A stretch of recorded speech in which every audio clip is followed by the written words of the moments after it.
যে আমি একটা জিনিস চিন্তা করি কুলাই না, যে মানুষের প্রবাসে আসার জন্য হাহাকার করতেছে। প্রবাসের যে পরিস্থিতি আমরা দেখতে আছি বর্তমানে, একটা জিনিসকে মানুষে চিন্তা করে, কেউ চিন্তা করে না, বুঝছেন? কেন যারা এখন বর্তমানে সৌদি আরব আইতে আছেন সবাই ফ্রি ভিসা, ঠিক আছে, কেউ কোনো কোম্পানি ভিসা নাই, আর সৌদি আরবের ভিসা বর্তমানে বন্ধ। তাই সকলকে বলতে আছি, কেউ ভিসা লবেন না, ভিসা এখন বর্তমানে সৌদি আরবের বন্ধ।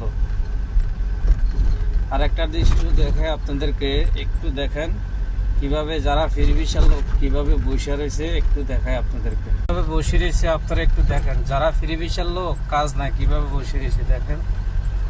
আপনারা তো মনে করেন কাজের অভাব নাই সৌদি আরবে, সৌদি আরবে টোটালি কাজ নাই যারা ফ্রি ভিসার লোক।